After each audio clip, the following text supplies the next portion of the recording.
Amandine, tu peux te présenter? Et bah, moi je m'appelle Amandine, j'ai 25 ans, j'ai fait quelques petites études de psychologie et à côté de ça je suis assistante administrative et j'ai rencontré Sylvie il y a une bonne année de ça. D'accord. Et il y a un an, pourquoi tu es allée la voir? Parce que j'allais mal, que j'avais envie d'aller mieux et avant je voyais beaucoup de psy, étant donné que j'ai fait des études de psy, je prenais un peu la psychologie et j'avais l'impression d'être jamais assez malade pour un psychologue.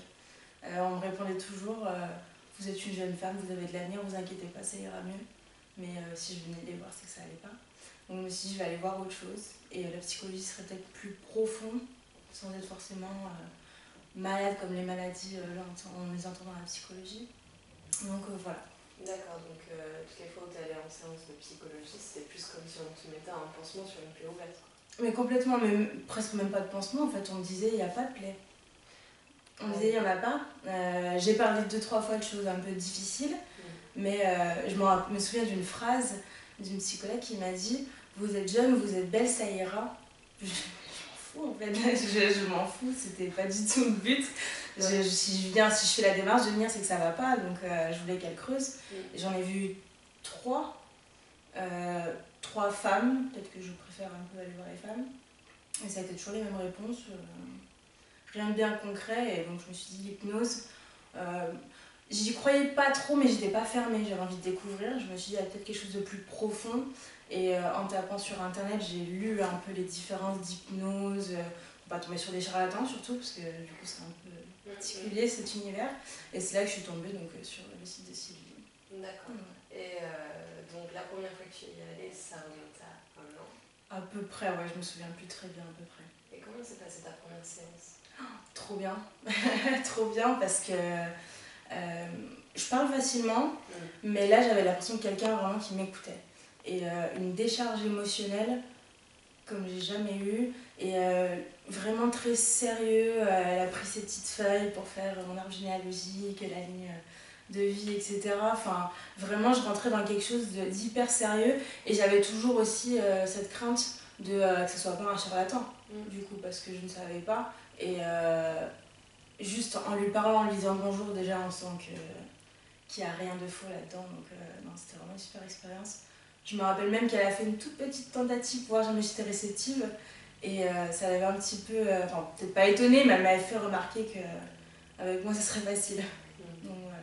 Donc pour la première fois de ta vie, tu t'es sentie écoutée et surtout comprise. Complètement.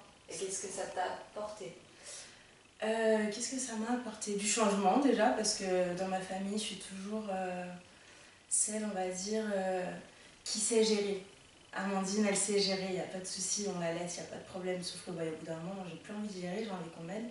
Donc ça m'a permis de montrer mes faiblesses, de ne pas tout vouloir porter sur mes épaules. Et voilà, ça a enclenché vraiment cette envie d'être meilleure, je ne suis pas quelqu'un de mauvaise, mais de m'améliorer et de devenir une femme, quoi.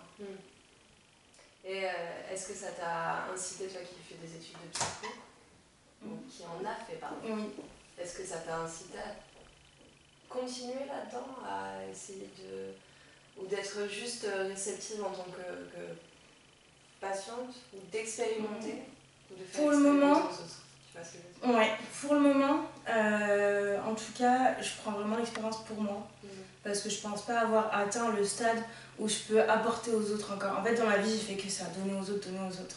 Donc là, je prends pour moi, je grandis, j'évolue, je stabilise tout ce que j'avais pas stabilisé dans mon enfance, je règle tous mes problèmes, et après, on verra ce que ça donne.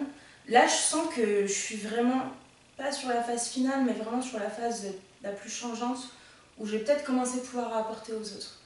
La seule chose que j'apporte aux autres, c'est l'adresse de Sylvie. Je l'ai diffusée partout. J'ai 4 ou 5 personnes qui y sont allées. Beaucoup de sceptiques. J'ai jamais personne qui est revenu en me disant ça s'est mal passé, j'y crois pas. J'ai même une ancienne collègue qui me disait moi je crois pas à tout ça. On continuait à parler, elle me disait non, ça fait pas d'effet. Et au final, moi je voyais très bien qu'en fait sa vie changeait complètement. De mes propres yeux, en fait, je le voyais. Mais voilà, à part donner l'adresse de Sylvie, pour le moment c'est mon expérience. D'accord.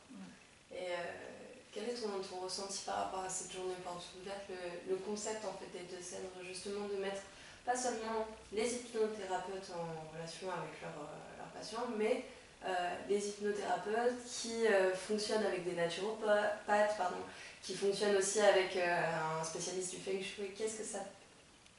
Quel est ton regard sur la chose? Alors moi, il faut savoir du coup que j'avais connu Sylvie quand elle n'était pas encore ici. D'accord. Donc comme je suis revenue ici seulement 2 fois, je crois, donc j'avais pas bien connaissance de tout ce qu'étaient les Deux Cèdres. Elle m'en parlait brièvement, mais c'est vrai que comme on était sur les fins de mes séances où j'avais moins besoin d'être présente ici, j'ai pas vraiment vu l'évolution et franchement je trouve ça fantastique. En fait c'est en accord avec ce qu'elle fait et ce qu'elle prône. C'est pas juste l'hypnothérapeute qui est dans son cabinet et qui reste enfermé dans son monde.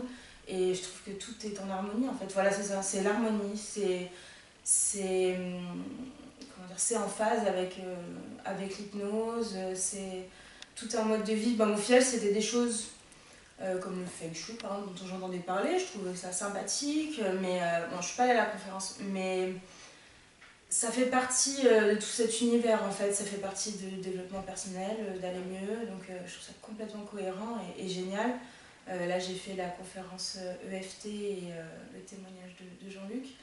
Et voilà, l'EFT par exemple, je trouve que ça peut être un super accompagnement, vu qu'après ça peut être développé de façon personnelle, ça peut être fait facilement chez soi. Avec l'hypnose, ça s'accorde complètement. Je veux dire, il y a un jour où Sylvie, je la verrai pas forcément, enfin presque plus. Et peut-être que j'aurai l'EFT du coup pour m'aider au quotidien. Donc je trouve que tout est hyper coordonné, c'est vraiment super. D'accord. Merci beaucoup pour ton témoignage. De rien, avec plaisir.